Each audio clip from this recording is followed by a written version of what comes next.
Hello and welcome back to Sam Not So Wise. My name is Sam. Today I'm going to do the Booktube Newbie tag. So I released my first video a few days ago, which was my top 10 sci-fi and fantasy series of all time. So if you want to know more about my tastes, I will put that in the description box below and you can check out what I like. But this tag is more designed to give you a personal set of questions to get to know me a little bit more. I've watched a few videos and I've really enjoyed them. There are some slight discrepancies between the questions in these videos, so I chose the 10 that I thought was more fitting to me and my personality. So with much further ado, let's get into the questions. And question number 1 is the obvious one, which is why did you start a Booktube channel? So if you were so lucky as to already have watched my top 10, I described it a little bit in there. And that's basically because I've been watching YouTube a really long time. Well, I don't know, 4 years, 2019. That's 5 years. Hello, maths. So I just really want to be part of this community. I've really seen the increase in the long form discussions and I've really enjoyed seeing that. I just want to be part of that. I want to join in read-alongs and discussions, talk about a book that everyone's read together, or talk about a subject in general. That is the main reason that I started a Booktube channel, because I just want to be a part of it. I've finally decided that I'm just about ready to be in this community and turn this thing on. So number 2, what are some fun and unique things you can bring to YouTube? I mean, I don't know. We'll see. I think everybody has a unique voice. I'm pretty sure there are no British musicians who live in Iceland on Booktube. I could be wrong. Let me know. I'd love to follow their channel. So yeah, I just think I'll give my own perspective on things, which is going to be a bit different to everybody else's, I hope. And I like to think that I'm an honest person. I'm not going to BS you at all. I have some unpopular opinions. Name of the wind. But first and foremost, you get some awful dad jokes and some dashing good looks. Question number 3. What are you most excited about? This kind of links directly into question 1, really. Being part of the community. That's what I'm excited about. I want to make friends. I love talking about books to people. As so many people say, reading books is a solitary activity. I run a book club here in Reykjavik and I absolutely love it. We've done about 20 sessions, 20 books, and meeting up to talk about the books. And I've made friends through doing this. So why not try it online as well and make more friends? That would be great. I want to be part of the long-term discussions. I want to do read-alongs. I want people to recommend stuff to me that I might not have read or would have pushed down the line. But again, first and foremost, I cannot wait to get rich from this. I see all you YouTubers out there pretending that you don't make any money from this. I don't believe you. I'm going to be absolutely rolling in it soon. So, question number 4. Why do you love reading? This may sound a little airy-fairy, hoity-toity, but I read to feel things. The books that really stick in my brain are ones that have made me feel emotions. I mean, that is a range of emotions. Deep sadness, deep joy, fist-pumping moments, anger, you name it. If a book makes me feel things, that is what makes me remember it for a long time, and that's what I'm here for. But it's a me time activity. The world is full of people, and it's just nice to sometimes go into my little cave. Not that I have an actual cave, I wish I did, and just be by myself for an hour. I find it really relaxing. It calms my brain down before I go to sleep, or to start my day, or just to take some time out in the day. It's me time, and I love that. There's also a slight want to educate myself. I'm not reading dusty old boring textbooks, but I feel like every book can teach me something. And that's something I really enjoy from reading. I enjoy hearing about other people's perspectives and thoughts and learning a little bit more about the world that way. So yes, very hoity-toity. Number 5, what book or series got me into reading? Well, I've always read, since a kid. It's just kind of to varying degrees of vigor and excitement. But I think the thing that really got me going was after university. I'd finished all of those dusty, boring textbooks, and I picked up His Dark Materials, which was at my mother's house, and I absolutely ate it up, gobbled that bad boy down. Amazing series.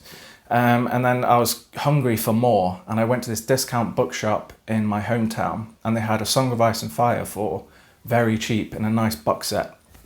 So I bought them, and then I was hooked. And after that, I thought, okay, I need something huge that's gonna take my attention for a long time. And that's when I found The Wheel of Time.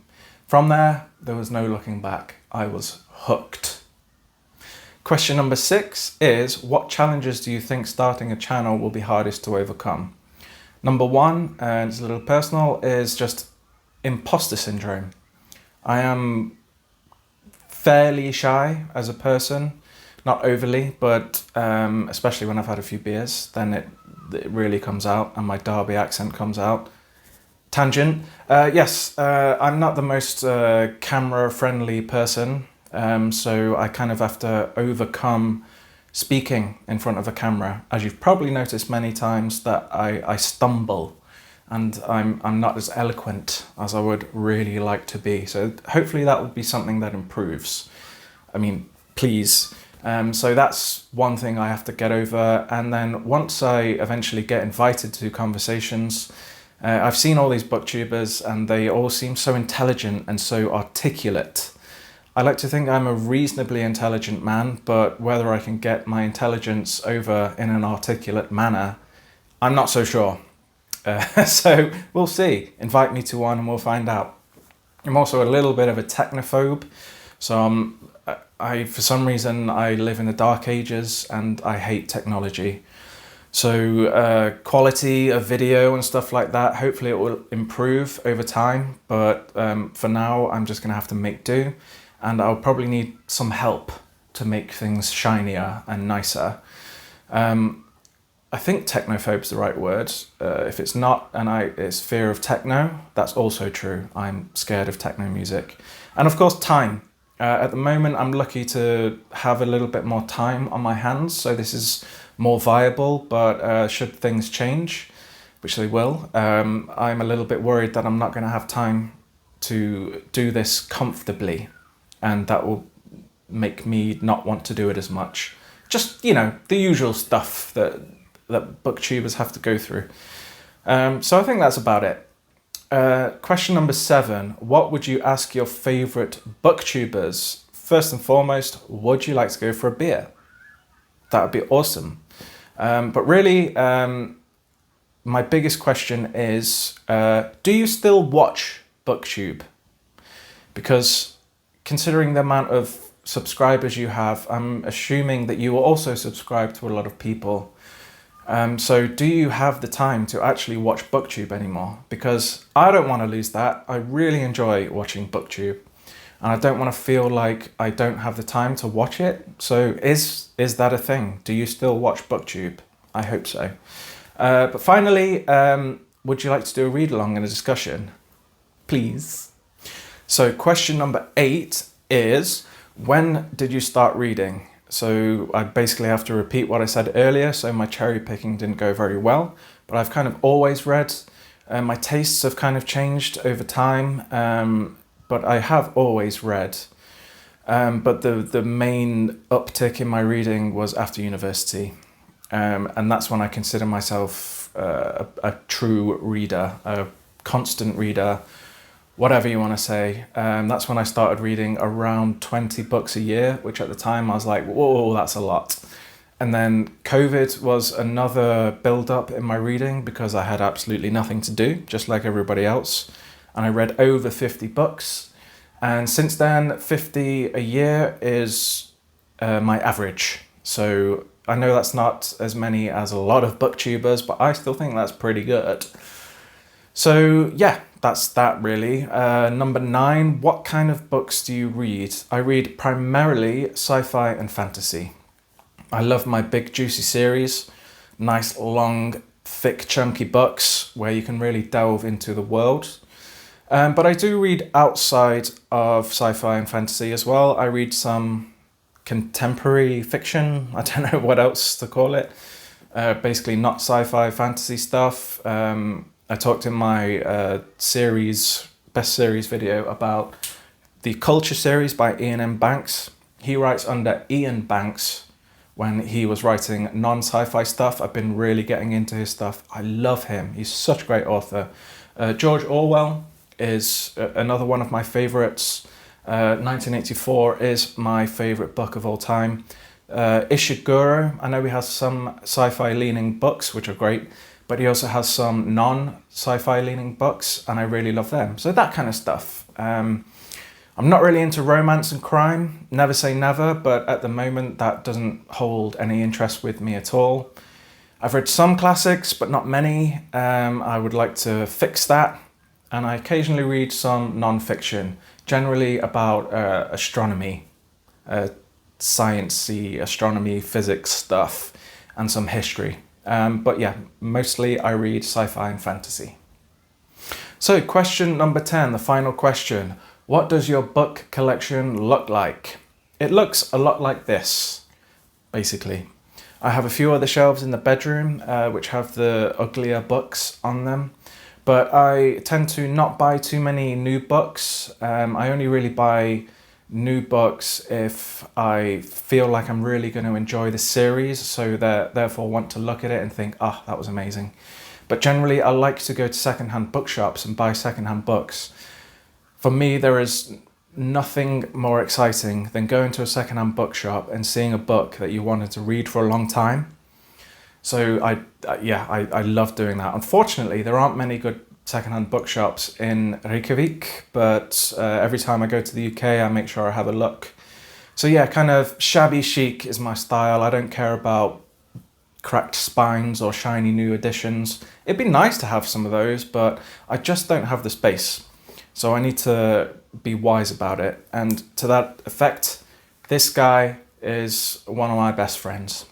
A couple of years ago, my wife was like, Sam, you're reading too many books. We don't have enough room in the house for 50 books every year. And that is exactly how she sounds, by the way, but I do love her. But no, she had a point. We have a small apartment and we don't have room. So I invested in a Kindle and I absolutely love it. I can find really cheap books on Kindle Daily Deal, which is very dangerous. And it's just so handy. You have a hand-free reading. I can pet my cat at the same time with ease. It's wonderful. So yeah, generally I like to buy secondhand books, Kindle, and the occasional new book. So that is it. There are no more questions. So if you've made it this far, thank you for sticking it out. Check out my other video about my top 10 series if you haven't, and I'll see you soon for another video. Thank you so much.